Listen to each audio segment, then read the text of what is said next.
વિદ્યાર્થી મિત્રો, મારી યુટ્યુબ ચેનલમાં તમારું હાર્દિક સ્વાગત છે। આજે આપણે ચેપ્ટર 1 ની અંદર 12 વાળી જે સંખ્યા છે એને p/q માં એટલે કે સમય સંખ્યામાં ફેરવાનું હોય છે તો કેવી રીતે ફેરવાય આપણે જોઈએ। મિત્રો, જ્યારે સંખ્યાની અંદર તમે જુઓ ત્યારે કેટલા અક્ષર ઉપર 12 છે એ બરાબર ધ્યાનમાં રાખવાનું। અહીંયા 0.3 એટલે 3 ઉપર 12 છે, એક અક્ષર ઉપર। અહીંયા 0.27 એટલે બે અક્ષર ઉપર 12 છે અને અહીંયા 3 અક્ષર ઉપર 12 છે। પરીક્ષામાં તમને કાં તો એક અક્ષર ઉપર અથવા બે અક્ષર ઉપર અથવા 3 અક્ષર ઉપર કોઈ પણ એક દાખલો 100% પૂછાશે। તો ત્રણેયમાં શું કરવાનું, તો જેટલા અક્ષર ઉપર 12 હોય ને એટલા મીંડા એક ઉપર ચડાવીને બંને બાજુ ગુણવાનું। કહેવાનો મતલબ એ કે જો એક અક્ષર ઉપર 12 હોય તો બંને બાજુ 10 વડે ગુણવાના। બંને બાજુ શું કરવાના? 10 વડે ગુણવાના। આ બાજુ આ પેલા સમીકરણ બનાવવાનું એટલે આ બાજુ 10 વડે ગુણવાના। કેવી રીતે ગુણવાના હું તમને કહું છું। માની લઈએ કે ભાઈ 0.3 છે તો સૌથી પહેલા તો એને x બરાબર ધારી લેવાનું। શું બધું કરી લેવાનું? x બરાબર ધારી લેવાનું। તો x બરાબર 0.332 વખત લખી નાખવાનું, બહાર કાઢી નાખવાનું। બહાર કાઢી નાખીએ એટલે આપણે આને ગમે એટલી વખત લખી શકીએ છીએ। પછી ટપકા ટપકા કરી અને પરિણામ એક નામ દેવાનું। હવે આમાં એક 12 છે, મીન્સ કે એક અક્ષર ઉપર 12 છે તો બંને બાજુ આ બાજુ ને આ બાજુ 10 વડે ગુણવાના। પરિણામ એકને શું કરવાના?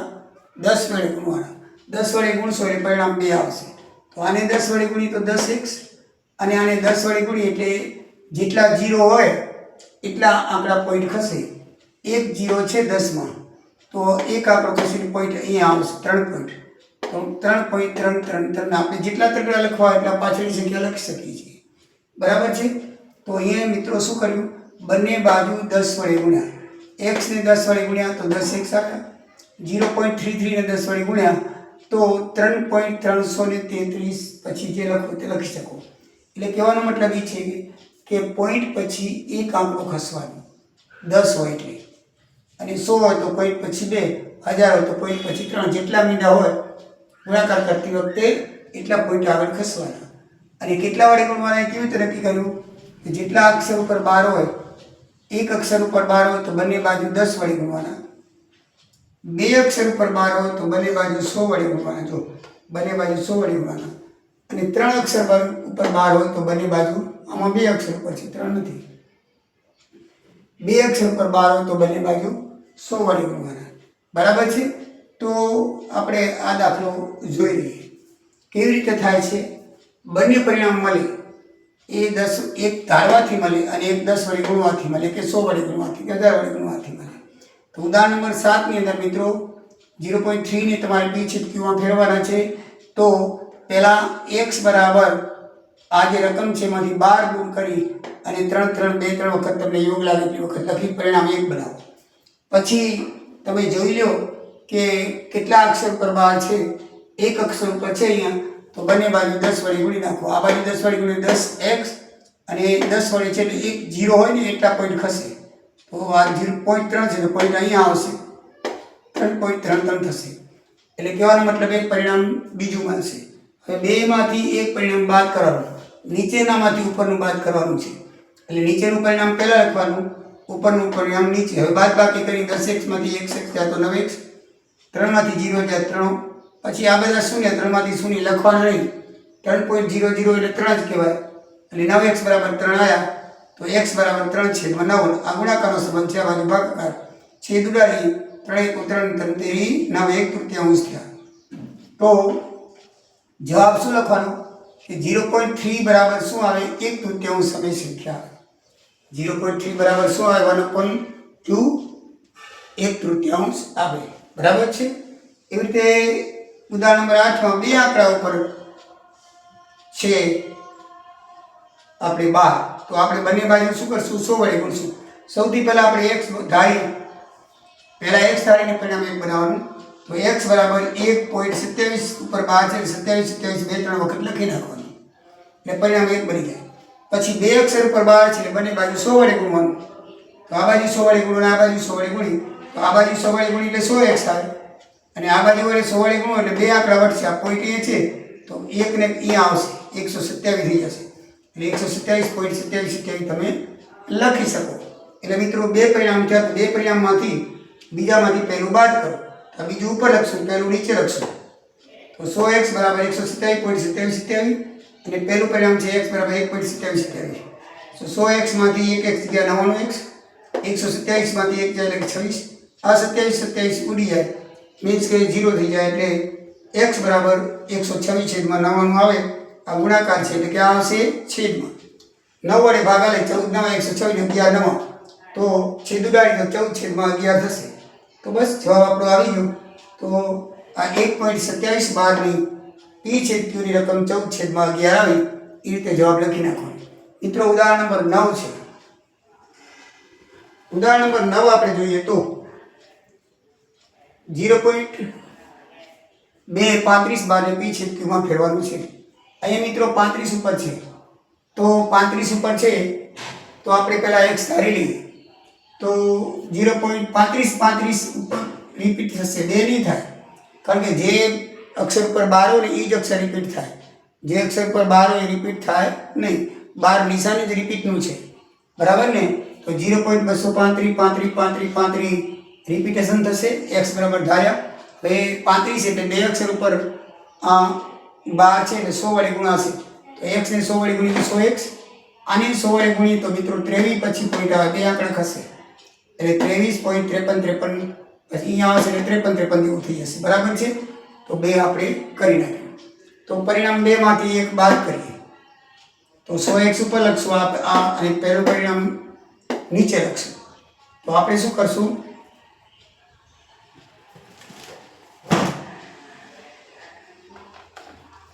23.53 માંથી આ 0.235 શું કરશું બાદ કરશું બરાબર છે. અહીંયા પોઈન્ટ છે પહેલું સમીકરણ છે. તો 100x માંથી 1x જાય એટલે 99x 23 માંથી 0 જાય એટલે 23 પોઈન્ટ એ પોઈન્ટ 5 માંથી 2 ગયા તો 3 અને 35 પાછળના ઉડી જશે મિત્રો એટલે એ શૂન્ય થઈ જશે એટલે 99x બરાબર 23.3 છેદમાં શું આવશે 99. તો આ પોઈન્ટ કાઢી નાખવો તો નીચે 10 વડે ગુણી નાખો એટલે 233 છેદમાં 99 ગુણ્યા 10 એટલે 990 થાય. તો 233 છેદમાં 990 આ એનો જવાબ આવે. સમજાઈ ગયું મિત્રો. તો 0.21235 નું p છેદ q 233 990 થાય. હવે તમારું સ્વાધ્યાય 1.3 નો આપણે દાખલો જોઈએ 3 હોય તો શું થાય. આ સ્વાધ્યાય 1.3 દાખલા નંબર 3 નો ત્રીજો કયો છે 3 નો ત્રીજો. એમાં 3 બાર છે. શું છે 3 બાર. રકમ 1 છે 0.001 ને p છેદ q માં ફેરવો. તો મિત્રો આમાં સૌથી પહેલા x ધારી લઈએ. x બરાબર શું કરશું 0.001 આ 3 માથે 12 છે તો વળી 001 જેટલા અક્ષરમાંથી 12 હોય એટલા અક્ષરમાંથી આપણે રિપીટ કરી શકીએ. પરિણામ 1 થયું. હવે 3 અક્ષર ઉપર છે તો બંને બાજુ 1000 વડે ગુણો. બંને બાજુ 1000 વડે ગુણતા કેટલા વડે 1000 વડે ગુણતા તો આ બાજુ 1000 આવશે અને આ બાજુ 1000 વડે ગુણી તો 3 આંકડા પોઈન્ટ ખસે એક પોઈન્ટ થઈ જશે. અહીંયા શું આવશે 1 પોઈન્ટ અહીંયા આવશે 001 બરાબર છે. આમ સમથિંગ લખી નાખવાનું. હવે આપણે બંને સમીકરણની શું કરશું બાદબાકી. આ પરિણામ 2 બન્યું. આ પરિણામ શું બન્યું મિત્રો 2. તો પરિણામ 2 માંથી આપણે પરિણામ 1 શું કરશું? બાદ કરશું. તો પરિણામ 2 માંથી 1 બાદ કરી આપણને જવાબ મળી જશે. ચલો મિત્રો, પરિણામ 2 છે 1000x બરાબર 1.001001 અને પહેલું પરિણામ છે x બરાબર 0.001001 બરાબર છે. બંનેમાંથી બાદ કરીએ તો 1000માંથી તો 999 x બરાબર 1. આ 001માંથી 001 જાય 0 તો 1/999 માટે તમારો જવાબ 0.001 બરાબર 1999 તમારો જવાબ થાય. એટલે મિત્રો, કહેવાનો મારો મતલબ શું છે કે 1 બાર હોય તો 10 વડે બંને બાજુ ગુણો, 2 બાર હોય તો બંને બાજુ 100 વડે ગુણો, અને 3 બાર હોય તો બંને બાજુ 1000 વડે ગુણો. પછી પરિણામ 2 માંથી પરિણામ 1 બાદ કરો. એકદમ ઇઝી અને સરળ દાખલા છે. આવો ગમે તે દાખલો પૂછાય તમને આવડવો જોઈએ, બરાબર છે? તો 100% તમને આવડી જશે. આની અંદર એટલું ધ્યાનમાં રાખવાનું કે પોઈન્ટ પછી જે સેમ આંકડા હતા હોય એ ઉડાડી દેવાના અને આ તો બાદ કરવાનું. જો આમાં 2 5 માંથી 2 બાદ કર્યા એટલે 3 આવ્યા, પછી 35 સેમ છે તો ઉડી જાય, સેમ છે ઉડી જાય, બરાબર છે?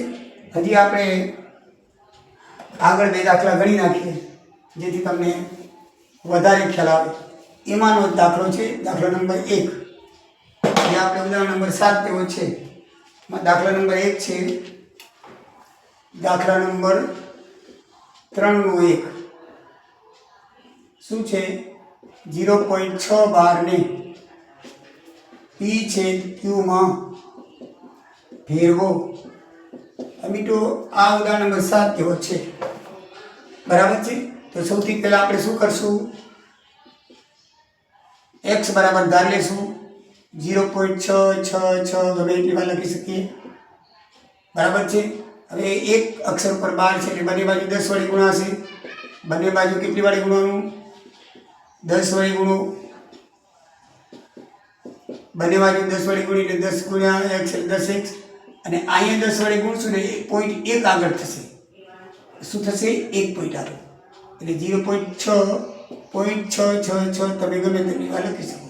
આ 0 કરો તો ભલે, ન કરો તો ભલે, કોઈ મતલબ નથી, બરાબર છે? પોઈન્ટ 1 મીંડું 10 માં 1 અહીંયા જેટલા વડે ગુણો ને એટલા આંકડા ખાસ મીંડા હોય એટલા આંકડા આગળ ખસવાના. 10 વડે ગુણો તો 1 આંકડો, 100 વડે 2, 1000 વડે 3 આપણે જોઈ ગયા. બસ હવે પરિણામ આ 2 થયું, આ પરિણામ 1 થયું. તો પરિણામ 2 માંથી 1 બાદ કરતા, બરાબર છે? તો પરિણામ 2 બરાબર છે 10x 6.666. પછી પરિણામ 1 છે x બરાબર 0.666.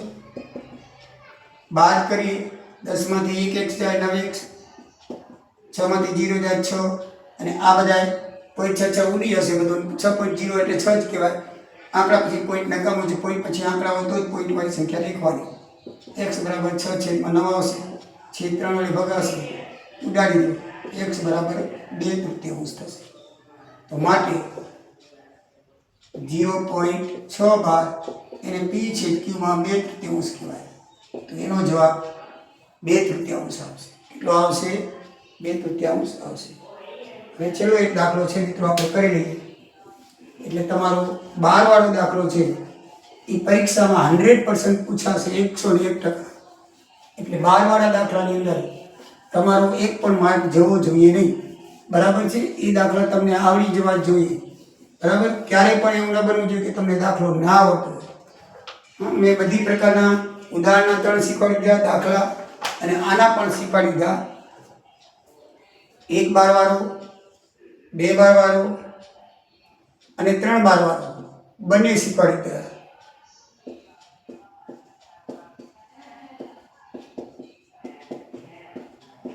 આ મિત્રો બીજો દાખલો છે એનો ક્વેશ્ચન નંબર દાખલા નંબર 3 નો આ કયો છે? બીજો. અને આ કયો હતો? પહેલો. દાખલા નંબર 3નો આ બીજો દાખલો છે. હવે આમાં મિત્રો તમને ખબર છે કે શું કરવાનું છે. પહેલાં x ધારો તો x બરાબર 0.4 ઉપર જ 7 ઉપર જ 12 છે એટલે 7 રિપીટ થશે, બાકી અક્ષર રિપીટ થશે નહીં.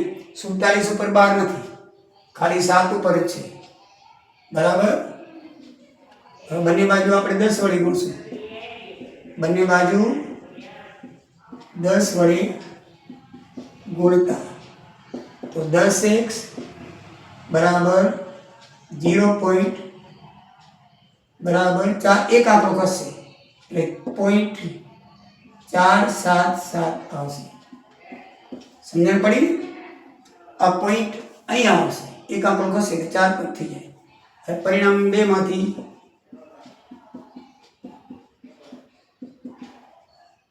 પરિણામ 1 બાદ કરતા 1 આપણે શું કરશું? બાદ. તો 10x બરાબર 0.4777 અને આમાં પરિણામ x બરાબર 0.4777. બરાબર મિત્રો. એ સાંકળા વધારે લખવા તો વધારે લખી રાખો, એનો કોઈ અર્થ નથી. તમારે જેટલા સાંકળા વધારે લખવા એટલા લખી શકાય. 10 માંથી 1 જાય તો 9x, આ 4 માંથી 0 જાય 4, 7 માંથી 4 જાય તો 3, બાકી સાંકળામાંથી સાંકળો મીંડો જાય તો 0 0 આવશે. બરાબર છે. તો x બરાબર શું આવશે? 4.3/9. તો x બરાબર પોઈન્ટ કાઢી નાખીએ 43/10 × 9 એટલે x બરાબર 43 જવાબ આવશે. શું આવશે જવાબ? 0.712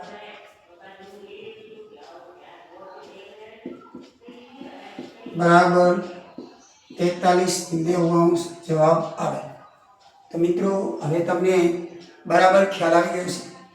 બરાબર છે ને? સ્વાધ્યાયના દાખલા અને ઉદાહરણના દાખલા બંને ગણાવી દીધા. તો હવે તમને બરાબર જવાબ આવડી ગયો હશે. ક્યારે પણ તમારે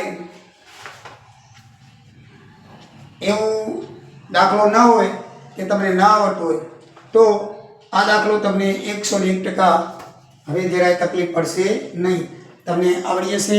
મિત્રો મારો વિડીયો જો ગમ્યો હોય તો તમે તમારા મિત્રોને શેર કરજો અને તમે સબસ્ક્રાઈબ કરજો. નેક્સ્ટ વિડીયોમાં અનંત આવૃત્ત અને અનંત અનાવૃત્તના દાખલા શીખવામાં આવશે. તો અનંત આવૃત્ત અને અનાવૃત્ત કેને કહેવાય એ આપણે જોઈશું. અને પછી સંખ્યા રેખા ઉપર વર્ગમૂળમાં 9.3 કે એવું બધું છે, આપણે અસમય સંખ્યા કેવી રીતે દર્શાવી શકાય એનો દાખલો લઈશું. હું શું છે વિભાગ પ્રમાણે હાલું છું એટલે તમને ખબર પડે. સૌથી પહેલાં આપણે સમય સંખ્યાઓ 2 આંકડા વચ્ચે કેમ શોધવી એ શીખ્યા. બરાબર છે. એના પછી આપણે આ 12 વાળા દાખલા શીખ્યા. નેક્સ્ટ વિડીયોમાં આપણે એના પછી અનંત આવૃત્ત અને અનાવૃત્ત શીખશું. તો મિત્રો હવે મારો વિડીયો પૂરો થાય છે. જય સિયારામ, જય દ્વારિકાધીશ, આવજો.